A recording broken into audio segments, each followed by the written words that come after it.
Hey guys, it's Deadthil here once again, and as I mentioned in the previous video, I would do the solo self-found hardcore Turmoil race as a either Sunder, Slayer, Gladiator, or Ice Shot Raider. I did end up choosing the Sunder Slayer, and that is primarily because I thought it would be really good for the hardcore solo self-found portion, just to get a real strong start. And I recently played Gladiator, so I wanted to try out Slayer for this type of build instead and see how it goes. And our hero was going rather well indeed. I was managing to keep up with the best of them. Well, not quite the best of them, but with a lot of people. I was managing top 50 for most of the time I was playing, and in some cases even top 10. For the most part though, I was running something like top 30, 40, and about top 5 Slayer. I managed to hit level 88, and then something rather tragic happened. I was simply clearing out the last little portion of this map, which I thought was already done, just discovering the last room basically, and I was Ellie weaknessed, which means I need my curse immune flask up for to be capped on fire resist. I didn't have it up, didn't really notice, didn't really pay attention to the Revenant that then cast Detonate Dead on a bunch of mobs just down below me and basically insta-killed me. I didn't really see any indication on how to react to that, because I do know that they cast a Detonate Dead on the corpses, and it gives you a good couple of seconds of pulsating corpse action to move away from that. I didn't really see that in this case. I wasn't paying enough attention, I guess, and I died. So up until this point, the character was going pretty damn well, and I did feel like kind of a tank. I was basically what I thought was tankier than the previous character I played, which was the Gladiator. I had about 55 or 5700 life at this point, really good leech and life regen thanks to this Slayer nodes. My damage was respectable, and that's all off of absolutely terrible gear except for my axe. I'll go over what the character looks like in just a minute about my actual gear and all of that, and how I played the passive tree, but I'll just show you a few more clips first. I was quite happily chasing plenty of beyond action as well as lots of breaches on this character, because just about everything out there felt rather safe with the way I was set up, with the leech, the fortify, the armor, the triple defensive flasks, since I didn't really have the option to go more offensive, and overall it was not a very stressful hardcore sort of experience at all. For the most part it was rather smooth and rather comfortable. I even managed to do a couple of Atziri runs in the end, around level 87, 88, so I could try and get an Atziri flask, and those went rather uneventfully, all good in that department. The trash was fine, the trio themselves were fine, and you would expect that. Normal Atziri really isn't that hard for characters these days in this level of content, but it is still kind of scary going from softcore over to hardcore and knowing that every mistake can almost cost you. You see there, that was basically my I wasn't fast enough to move out of that Flame Blast, which doesn't really matter, because the leech and the regen that I have as being a Slayer is completely insane, and that was all just regen coming from a straight life leech, and basically my regen had nothing to do with pressing a flask whatsoever. So this was some Atziri runs, this was the character, and overall it did die, so we do have to move on to our next one. So I'll show you guys what I did for the character so far, and how I built it. So first of all, I will mention there is this handy ass website if you have not been using it or following it while doing these races, poeracing.com. You can just simply check whichever league or race you're in. And for me, it was hardcore solo self-found, and it shows all the ascendancies and the positions of the current players and all that. And when I died, I was something like, I don't know, 30 or 40 or something. You can still see my character is dead over here. Deadthil, number 68 as a Slayer. And if you want to just filter it through so you can only look at your own ascendancies and the people you're competing against, you just hit Slayer over here. And all of a sudden we are still currently, I don't know, what is that? 7th or something, dead Slayer. At the time I was 4th or 5th. Number 1 guy was completely killing it, and he ended up dying unfortunately, but he played like 40 hours out of 48 hours when he died, so it was a pretty valiant effort. And I do still have my character here alive at the moment in solo self-found standard, so when he dies he just goes to that league.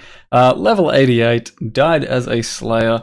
And the passive tree is roughly what I first of all envisioned it to be. There are a few different ways you can go about it. Instead of traveling down the bottom, you can go through this sort of arc over here and avoid some of that and then go up here instead. So there are a few different ways of building it, and in the end I was dual wield as a Sunder Slayer instead of using two hands, and that's because I found a pretty nice one-handed axe very early on at like level 68, 67. It's a 340 DPS siege axe, and that basically carried my character and all of my gear, and meant it wasn't really too worth pursuing the two-handed option because unlikely I was going to find something better than that. The rest of my gear was pretty damn basic. I'm talking like 1 chaos in every slot if you were talking Harbinger League sort of gear. And I'm not going to link it or anything, just show you here real quick. The biggest struggle was trying to get int, and I finally crafted a nice int neck and then died.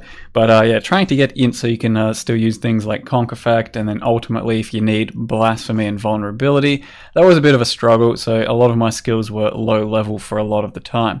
And I did find a Princess Saber pretty recently. It is a nice damage upgrade over just absolutely nothing. It's either Princess Tempestuous Steel or Twilight Prismatic Eclipse. These sorts of LE damage ones do a bit better damage, but Prismatic Eclipse just really ramps up your attack speed a lot in the early phases of the character. So when you're solo self-found, you can't really afford to, you know, be too picky. You just go where the gear takes you. So it took me to one-handed axes and, well, struggling on gear otherwise. I had to use triple defensive flasks here, Basalt with Freeze, Stibnite with Shock, and Granite with Curse. Couldn't really get any other offensive flasks whatsoever. I only finally just got my Atziri flask, which is a big damage buff, so try and get one of those. But for the most part, we're just a lot tankier with these 3 flasks and have a lot less damage. So compared to my Gladiator Sunder character I showed you guys about a week ago, this character has something like 1/10 of his DPS in the end game. Something like that, maybe more like 1/6 at this point. It's like 150k against Shaper. The other character had like 800k. And that means the flasks make a pretty big deal. That means getting qualities on your gems is a very big deal. Filling out the rest of your passive tree, having good jewels. Overall, the only thing I could manage to get was a Malicious Intent, which is up a lot of the time, so you can use one of these just for a very reliable Unholy Might. But otherwise, yeah, I just really can't afford to get that much damage when I'm solo self-found. And ultimately, I also have to grab some resists here, so I'm actually surviving some shit. And I did grab these leech nodes down here, which basically serve as a replacement for Brutal Fervor until you get it. And then when you do get Brutal Fervor, it's just even faster leech if you really want to use it, and I still was using it. So make sure you grab this, I'd say, if you're not going to have your Uber Lab for quite a while. Otherwise, something that's pretty important to mention is that damage on full life support gem does still work even if you're not on full life with something like Blood Rage happening. So Blood Rage means you're never really going to be on full life according to the game, but if you out-regen your Blood Rage, then it still counts as giving you full life damage. So you see here we have 33,000 DPS. Whenever you take out damage on full life, you lose the exact amount of damage it's going to provide you. And then once Blood Rage goes off, you get a full 100% life. It basically means 99% and above. So Blood Rage plus damage on full life definitely still works if you can out-regen it. Slayer Leech simply means you need less regen to be able to out-regen it, so it does make it a bit easier to then run damage on full life. So in the end I was running Sunder, Melee Fizz, damage on full life, multi-strike, and Conk Effect. I only put in multi-strike at around level 70 when I thought I had enough attack speed, because before you have the right amount of attack speed, it feels better to just one-shot things and move on. When you have shit attack speed with multi-strike, you get locked down for a long time, and it feels bad just having to attack that way and go all over the place. So it's roughly when I hit maps that I put multi-strike into my setup. And of course I'll link you guys the path of building of this character, but if you want to compare your DPS numbers to mine, if you're playing a very similar sort of character, I had 43,000 on Sunder, something like 70 or 80k buffed, with Frenzies, Blood Rage, War Chief, you know, all kinds of flasks, everything, and as well as that Val Haste and the Slayer 20% onslaught, 20% cull, and then 20% damage when you've killed recently.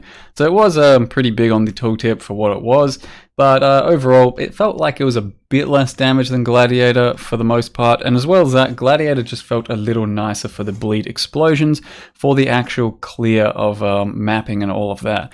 So if you've never played a Sunder character and you just want to have a nice easy start and you just want to go duelist, I'd probably recommend Gladiator over the Slayer, but Slayer has its own benefits and did feel pretty good in a lot of cases.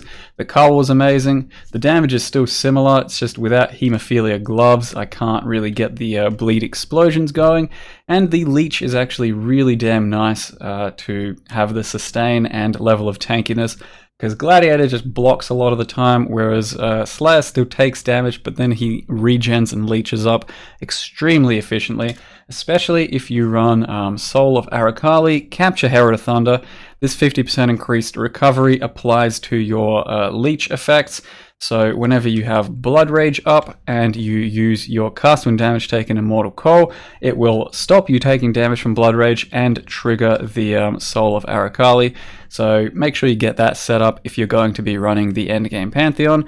It really does help you survive a lot more. Overall, I'd say that's about it for this character, guys. Hope you enjoyed a little wrap-up. It was a lot of fun getting him to level 88. It took me, I don't know, something like 22 hours to get this far, completely solo self-found. So that wasn't too bad at all. Did have to grind some low-level maps a lot of the time. It was fun. I would have loved to get a few more levels on the character, but I'm not too sad to be moving on to the next guy.